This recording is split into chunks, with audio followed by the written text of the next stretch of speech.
ঈদের সিনেমায় পরীক্ষিত নায়ক শাকিব খান। প্রতি ঈদেই তার সিনেমা থাকে আলোচনার কেন্দ্রে।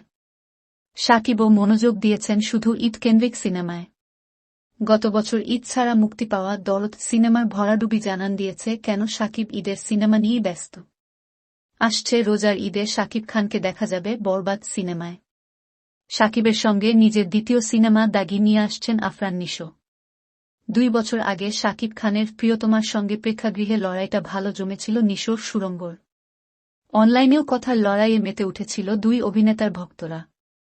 এবার ঈদে তাদের সঙ্গে আরও আছেন সিয়াম আহমেদ। জংলি দিয়ে সবাইকে চমকে দিতে প্রস্তুত এই অভিনেতা। সবশেষ ঈদে মুক্তি পাওয়া তুফানের মতো এবারও অ্যাকশন নিয়ে ফিরছেন শাকিব। সম্প্রতি টিজার প্রকাশের মধ্য দিয়ে শুরু হয়েছে সিনেমার আনুষ্ঠানিক প্রচার। শুটিং শুরুর সময় থেকেই নির্মাতা হৃদয় জানিয়েছিলেন, বরবাদ সিনেমায় দেখা যাবে ভায়োলেন্স। টিজারে সেই আভাসটাই দিলেন নির্মাতা। শাকিব খান অভিনীত চরিত্রটি গ্যাংস্টার বাবার বকে যাওয়া সন্তান। টিজারে দেখা যায় সে ড্রাগ নিচ্ছে, তার বিরুদ্ধে আছে ধর্ষণের অভিযোগ, একের পর এক হত্যা করছে শত্রুপক্ষের লোকজনকে। রক্ত ছিটকে এসে লাগছে তার চোখ মুখে। ভালোবাসার মানুষ নিতুকে পাওয়ার জন্য দুনিয়া বরবাদ করতেও রাজি সে।